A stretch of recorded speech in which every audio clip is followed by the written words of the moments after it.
સ્વાગત છે દોસ્તો સિનેમેટિક ગુજરાતીમાં। આજના વિડીયોમાં આપણે વાત કરવાના છીએ ભારતીય ક્રિકેટ ટીમના ખૂબ જ લોકપ્રિય ખેલાડી એટલે કે યુવરાજ સિંહના જીવન ઉપર બાયોપિક ફિલ્મ બનવા જઈ રહી છે। આજના વિડીયોમાં આપણે તેની વાત કરીશું। ચેનલ ઉપર નવા હો તો ચેનલને સબસ્ક્રાઇબ કરી દેજો। આપ સૌ જાણો છો યુવરાજ સિંહ ખૂબ જ લોકપ્રિય ભારતીય ક્રિકેટ ટીમના પ્લેયર છે અને તેમને ઘણી બધી ઉપલબ્ધિઓ આ ક્રિકેટ ટીમમાં હાસિલ કરી છે અને તેમને જીવનમાં ઘણા બધા ઉતાર ચઢાવ રહ્યા છે। આપ સૌ જાણો છો યુવરાજ સિંહે 2007નો વર્લ્ડ કપ 2011નો વર્લ્ડ કપમાં ખૂબ જ એક મહત્વની ભૂમિકા ભજવી હતી અને આપ સૌ જાણો છો યુવરાજ સિંહે કેન્સરને પણ માત આપી હતી। આમ તેમના જીવનમાં ઘણા બધા ઉતાર ચઢાવ રહ્યા છે અને હવે યુવરાજ સિંહના જીવન ઉપર બાયોપિક ફિલ્મ બનવા જઈ રહી છે। આપ સૌ જાણો છો આ પહેલા પણ મહેન્દ્રસિંહ ધોનીના જીવન ઉપર બાયોપિક ફિલ્મ બની હતી અને જેમાં સુશાંત સિંહ રાજપૂત જોવા મળ્યા હતા અને MS ધોનીના જીવન ઉપર બનેલી ફિલ્મ પણ એક સફળ ફિલ્મ રહી હતી અને આ યુવરાજ સિંહની આ બાયોપિક ફિલ્મની ઓફિશિયલ એનાઉન્સમેન્ટ થઈ ગઈ છે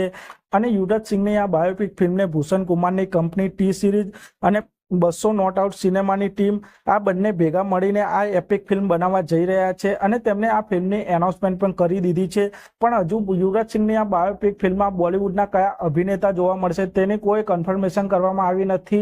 અને આ ફિલ્મને કોણ ડાયરેક્ટ કરશે તે પણ કન્ફર્મ થયું નથી, પણ આ ફિલ્મ બનશે તે ફાઇનલ થઈ ગયું છે અને યુવરાજ સિંહની આ બાયોપિક માટે બોલિવૂડના 3 અભિનેતાનું નામ સામે આવી રહ્યું છે, જેમાં રણબીર કપૂર, રણવીર સિંહ અને વિક્કી કૌશલ આ 3 અભિનેતાઓનું નામ સામે આવી રહ્યું છે। તો આપ સૌ યુવરાજ સિંહની આ બાયોપિક ફિલ્મમાં આ ત્રણેયમાંથી કયા બોલિવૂડ એક્ટરને જોવા માંગો છો તે કોમેન્ટ કરજો અને આપ સૌ યુવરાજ સિંહની આ બાયોપિક ફિલ્મ માટે પણ કેટલી રાહ જોઈ રહ્યા છો તે પણ કોમેન્ટ અને આપ સૌ આવા જ પ્રકારના બોલિવૂડ સાઉથ ફિલ્મોને લગતા વિડીયો જોવા માંગતા હો તો ચેનલને સબસ્ક્રાઇબ કરી દેજો, વિડીયોને લાઇક કરી દેજો અને જોતા રહો સિનેમેટિક ગુજરાતી।